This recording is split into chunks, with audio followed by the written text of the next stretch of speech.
This is the plaintiff, Reginald Banks. He says he was rear-ended by the defendant, and when he was about to exchange information with the guy, he took off. That's right, a hit and run. He chased the coward and tried to block him in, but he got away. Luckily, he got his plate number and is suing him here and now for the $475 he's owed. This is the defendant, Devin Collins. He says the plaintiff stopped his truck out of the blue in the middle of the street to talk to someone without any notice, and he tapped his bumper. The accident was the plaintiff's fault. He should be the one who has to pay because he did an idiotic thing on the road, and he's not paying. He's accused of hitting and running. All parties, please raise your right hand. Be seated. Come to order, please. Litigants have been sworn, Your Honor. Thank you, Douglas. You're welcome, ma'am. Reginald Banks, you are suing Devin Collins for $475, the amount to repair some car damage that you say is his fault. How did it happen? Well, Judge, first of all, let me tell you, I was coming from the voting precinct. It was Tuesday, March the 15th. Long story short, got to Washington Boulevard. Just crossed the intersection. Actually, the way you phrased it in your complaint, which I thought was a little unusual, I had just purchased a car so that I could go downtown to vote. You bought a car so you could vote? For real? I wish I had it like that, Judge. Okay, so not quite like that. All right. Come on over to the board and kind of pick a car to be him and pick a car to be you and tell me how it is that happened. All right. Okay. Here we go. Okay. I just proceeded through going through this intersection. So we're on Washington. It's a little stop and go traffic. Stop and go. So is there just one lane each way, or is it both? No, it's 2 lanes. Okay. Okay, so this is Boulevard. So we're stopping and going. So I stop. So and he goed. And he go. He just boom. goed. And he so hits you. I tell my friend's in the car. I said, I can't believe this. I just got this car Friday. And he hit it Tuesday? So I walk around the car, I look at the bumper, then I couldn't believe it. I look at him, I look at the bumper about 5 times. I'm stuck, because I can't believe it. So then he gets out the car. First thing I said, what happened, man? He said, oh, I was looking over at this apartment that me and my girl's trying to get. I said, well, that's very interesting, but do you have insurance and a license? Now, he went back to his car. I went to my car because I just got the car, mind you. So my insurance information was on my phone. So I had to locate my phone in the car. So when I got in the car, about half a minute, my buddy in the car said, he driving off. He driving off. I'm like, no, he not. He driving off. Do this for me. Go ahead and go back to the lectern. Because I want to get a full frontal picture of your face when you're telling this story.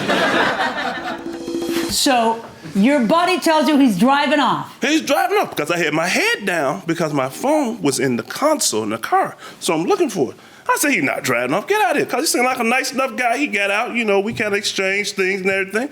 And he drives off. So we chased him like the O.J. Bronco chase, slow. Slow chase? Slow, Judge. I'm just driving. So he turns down Central, obeying all the lights. I got to give it to him on that one. He obeyed all the lights now. He stopped at every light. He would obey the light in that one? Obey the light and because you're a big guy. I'd be worried you'd get out of your car and take me out of my car. But I'm a gentle giant. Okay. I'm gentle with it. Okay. So we're driving, and then he turns down the street, so he's trying to evade me now. He's getting tactical. Then he turned down another one. Then he comes back on the same street. So I'm driving like, oh, my God, would you look at this guy? So then here's where it all come to a head. Here's where it all come. So we pass, and we're going up, and we get to where the intersection's at. So I do a police 45 cutoff. Shh! I got him. You cut the car in front of him to block him. Hey, saw it on cops. Okay. Boom. So he stops. I said, okay, I got it. Let me get out and see what's going on. So I get out. He drives around me. He tricked me. He gets on the expressway. And then at that point, I say, you know what? I'm going to use technology right now. Because I don't want to hurt nobody. Took a picture of him. Of the license plate. Of him driving away on the Eisenhower Expressway. Give it to my bailiff, please.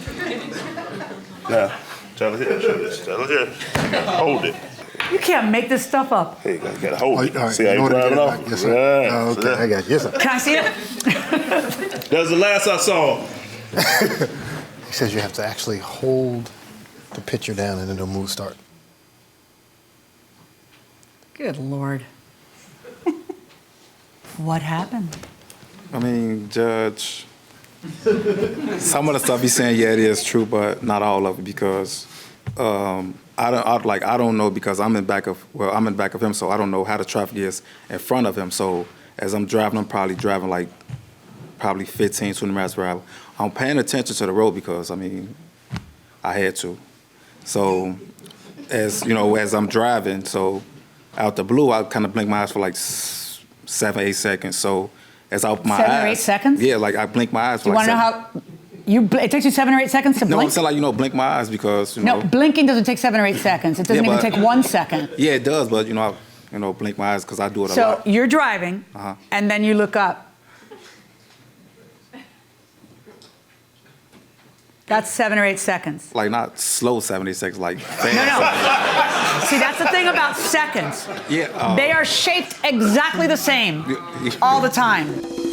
Welcome back to the People's Court. Harvey Levin here. If someone flees the scene of an accident, are they automatically guilty? No, Why do you say? because nobody's there to tell them that they're guilty. They just Well, no. But eventually, if they get caught, are they screwed? Are they guilty? I think so. Because why? Because if you. Doesn't mean they caused the accident. No, it does not. Then why do they flee? They don't want to be involved. Well, if They they're... don't want to get in trouble. Huh? They don't want to get in trouble. I got it, but are they responsible?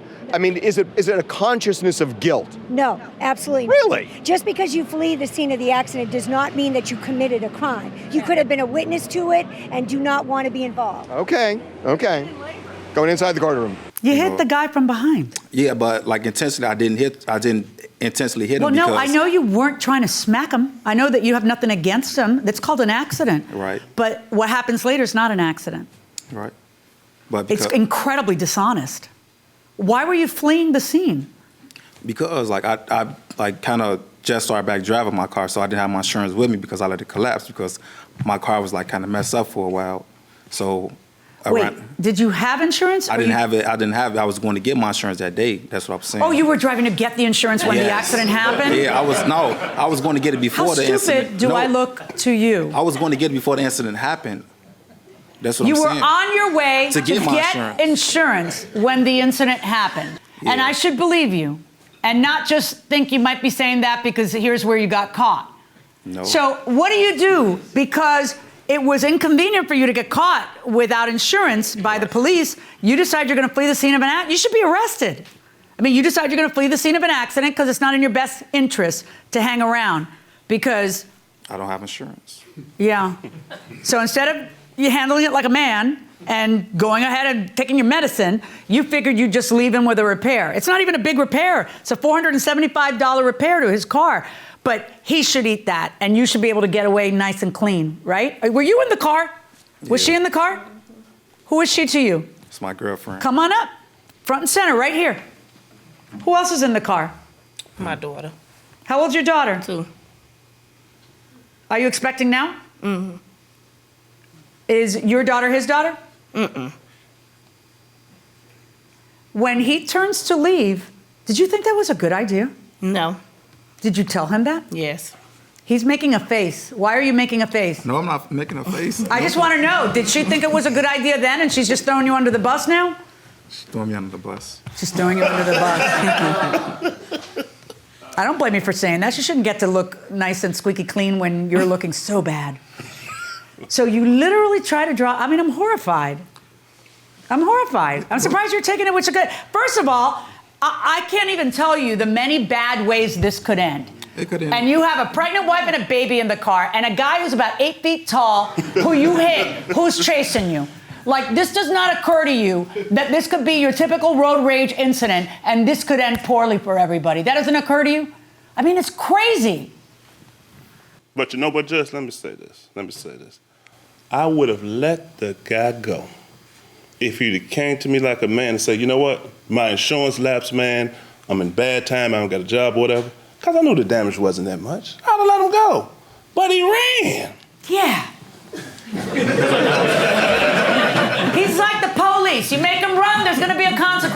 Yeah, because I didn't have my insurance, and So what? You were trying to nail him. That's where the problem lies. It's this damage down here, the hole, and then the cracks around it? Yes. It's not small.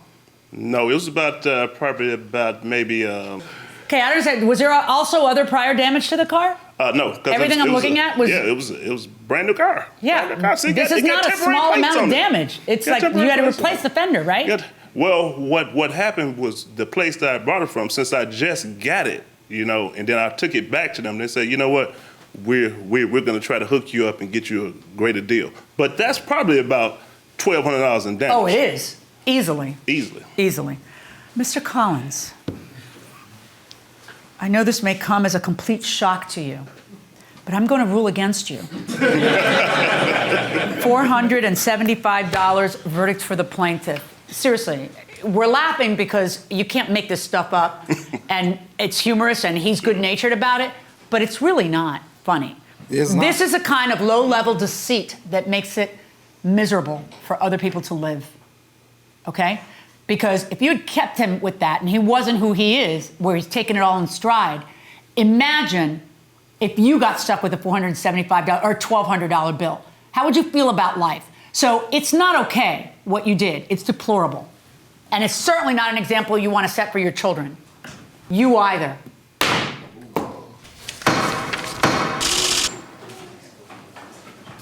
So no question the plaintiff prevails in this case. Mr. Collins, the defendant, has just come out of the courtroom. I think a lot of people watching this can't believe you did what you did. Have you learned anything from this? Yes, I have. What? So basically, if I do something wrong, to basically step up and be a man about it.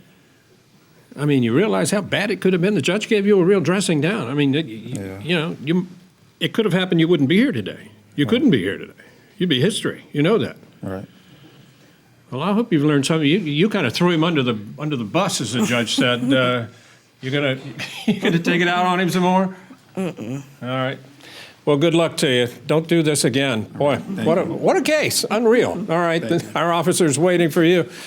The plaintiff is coming out. You're an amazing guy. You really are. You got a great spirit. I think everybody loves you. Thank you. And he would have too, if you'd had a chance. If he just would have been honest and stopped and played the man that I know he really is, right? I would have cut him a break, because that's my spirit. I think to it's give really, people a break. Real smart of you that you didn't keep following him, because then it could have really gotten bad. Exactly, because I didn't want to hurt myself or either them or someone on the street that was innocent. Thank you very much. Okay, thank you, It's sir. a treat watching you work. Okay. Good luck. Harvey? Real quick, Doug, by the way, fleeing the scene of an accident is a crime.